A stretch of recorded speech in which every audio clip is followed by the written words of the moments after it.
What's going on, people? Welcome to the LV Live Show. I'm LV Live. Please hit that like, share, and subscribe button. Once again, I want to thank all the new subscribers for coming by to my channel, man. It is truly, truly appreciated. Right, so the New York Knicks lose a tough one tonight at home to the surging. Let me not say surging. Tonight they were surging. Toronto Raptors 113 to 106. It was just a battle of negative and positive, right? The Knicks were trying to win their 9th in a row. The Raptors were trying to avoid losing their 7th in a row, right? So it was just one of those nights where we wanted to see who wanted it more. It was a great game, great game. R.J. Barrett, Julius Randle, both having 30 points each. IQ starting for the injured. Grimes had 20. He was exploding for 3. I believe he was 5 for 7. 6 for 7, I believe, for 3. Brunson had a tough night tonight, but hey, listen, you can have games like that sometimes. I believe he was like 3 for 14. He was having a rough night. Pascal Siakam was a beast tonight. Career high, 52 points. He lit up the Garden tonight. Listen, nobody could guard him. Nobody. Of course, he was getting some whistles here and there. But also, too, he was great from the stripe. 16 for 18 from the stripe. Fred VanVleet, another long-time Toronto Raptor, 28 points tonight. Big-time 3 to pretty much give him a little cushion with about a minute and some change left in the game. But to me, that wasn't the reason that we lost. Because the Knicks were right there. We were. We committed 17 turnovers. I believe to their 4. And they got 21 points off of those 17 turnovers. That's the ballgame right there. That's the ballgame. You can't turn a rock over. But what was happening and the frustration that I was having was they was going into like a 2-3 zone. I mean, this is things that you learn in like grade school, man. In grade school, like middle school, elementary school, whatever. AAU, 8U, 9U, AAU. Whatever you want to call it. How to break down a 2-3 zone. And that's all they were doing. You can't go 1 on none or 1 on 5 or whatever in a 2-3 zone. You can't do that. You can't try to run your regular offense with that. Someone's got to flash to the middle, to the foul line. Simple basketball, guys. Or if not, someone's got to come up and set the screen on the guy who's guarding the man with the ball. That's how you break down a zone. And then you got to knock down shots like IQ was doing. That destroys a zone. They get out of that quick because you leave wide open shooters. That's why they don't really want to do a zone in the NBA because they feel like, yo, man, there's too many great shooters in this league. You can't do that. But Toronto threw a wrinkle out there today. It's easy to do.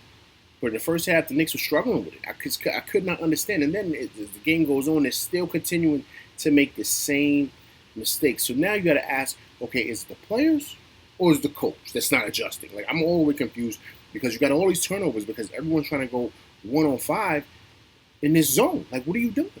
Someone's got to flash. You got to pass the ball around to make them rotate and find an opening and knock down a shot. Bang, bang. That's it. That's how you do it. You don't try to be a superhero. You just don't. And to me, that was the ball game. That was the ball game right there. Because it wasn't the fact that Grimes didn't play. It wasn't that. It wasn't the fact to me that Siakam had 52. Because it was really just him and VanVleet that were really scoring most of the points. But boss, you gave up 21 points off of turnovers. That can't happen. That's the ball game. The Knicks did enough to win, but they turned the ball over. And that's it. To Toronto's only 4. Right? But what I do love, we'll get to the highlights right here. What I do love is I love the Knicks fight. I love the Knicks fight to get back into it.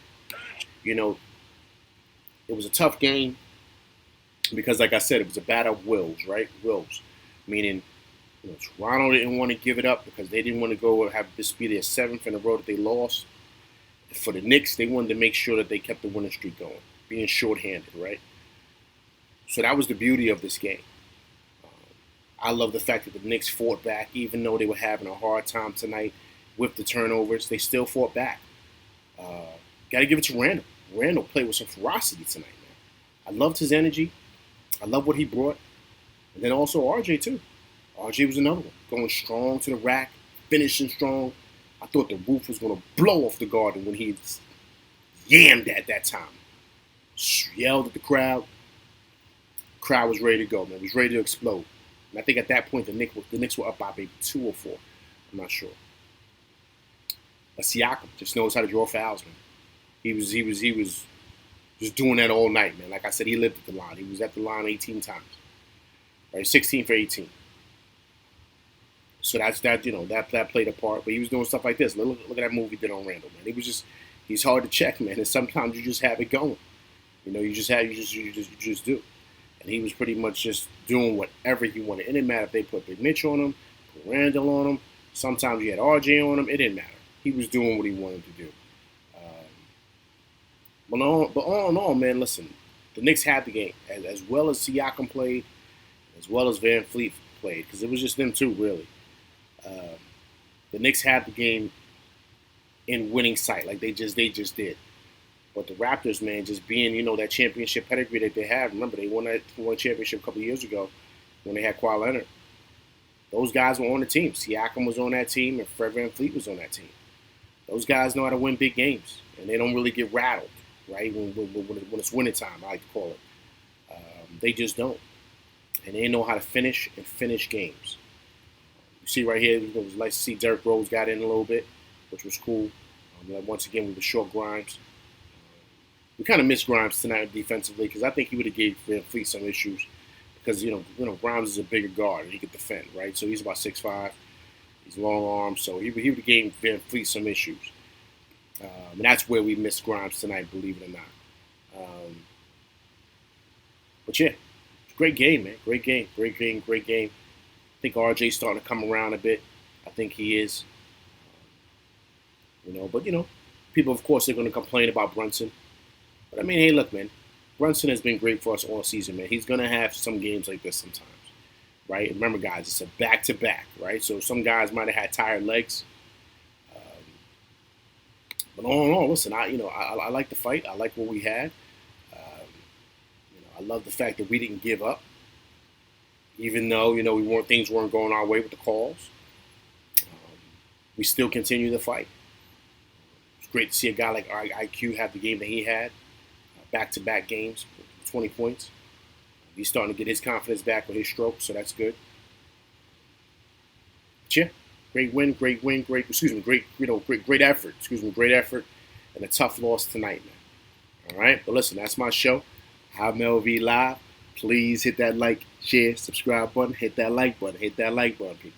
All right. Also, too, please leave comments. All right, so we can go back and forth and debate. All right. I'm LV Live, and that's my show. I'm out.